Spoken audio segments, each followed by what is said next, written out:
Makalipas ang isang linggong mangyari ito kay Kevin, matapos niya rin sabihin sa mama niya yung mga naranasan niya dun sa cabin nila, ay yung pinsan niyang si Scott ay nabalitaan din na binibenta nila yung cabin nila. So tumawag ito sa bahay nila Kevin at nagpaalam baka pwede sila pumunta ni Kevin dun sa cabin dahil matagal na rin silang hindi napupunta dun. Kahit sabi ni Kevin na kakagaling niya lang dun nakaraang linggo at wala na siyang time para pumunta dun ngayon. Gusto sanang sabihin ni Kevin yung mga na-experience niya dun sa cabin at sabihin huwag na siyang tumuloy dahil dito. Kaso nga lang nahihiya siyang sabihin to kay Scott. Alam niya at positibo siyang hindi tao yung nakita niya, pero alam niya rin hindi rin maniniwala sa kanya si Scott kaya di niya nalang sinabi. Ang pinakagusto ni Scott dun sa cabin nila ay meron dun parte na pwede kang mangisda, kaya sabi niya ay siya na lamang kung hindi pwede si Kevin.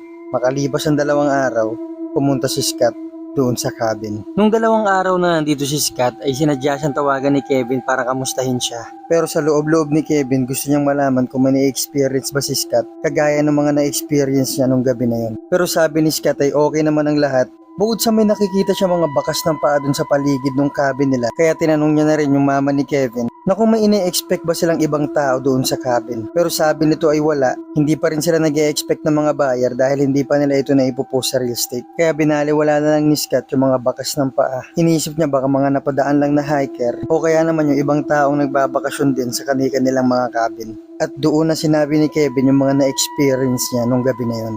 Sinabi niya may nakita siya dito mga bakas ng paa, yung hindi ka panipaniwala matangkad na lalaki na nakalambitin dun sa puno sa tapat ng cabin, at yung mga katok na narinig niya dun sa paligid ng bahay. Sabi sa kanya ni Scott baka hayop lang to, kaya wag na siya mag-isip ng kung ano-ano. Dahil yung pagkikwento ni Kevin kay Scott ay parang natataranta siya. Kaya sabi ni Scott sa kanya ay wag na siya mag-alala dahil bukod sa malaking tao si Scott, may baril din siyang dala at mas matanda siya kay Kevin na mahigit 5 taon. Pero nagbago lahat yun nung gabi ng pangatlong araw ni Scott doon sa cabin. So nalaman natin tong kwento na to dahil tumawag si Scott kay Kevin at sinabi nito yung mga kakaibang nangyayari doon sa cabin bago mangyari yung bagay na hindi nila inaasahan. Isang beses lumabas dun si Scott sa may balcony sa 2nd floor ng cabin at nataon naman na napatingin siya dun sa puno sa harap ng cabin nila. Gabi na nun pero meron pa rin liwanag galing sa buwan na umaaninag dun sa mga puno sa harap niya. Nagulat si Scott habang tinititigan niya yung puno, may nakita siyang lalaking sumisilip dito. Nung una akala niya hayop lang, pero nung tinitigan niya itong mabuti, sumisilip ito sa puno, magtatago at sisilip ulit. Kaya hindi niya malaman kung tao ba to o hayop. Kaya't sinubukan niya bumaba sa cabin, kinuha niya yung baril niya at lumapit siya dun sa may puno. Sumigaw siya kung sino nandoon dahil private property yun. Pag hindi siya lumabas ay magpapaputok siya ng baril. At sumilip nga ito ng isang beses, tinitigan ito si Scott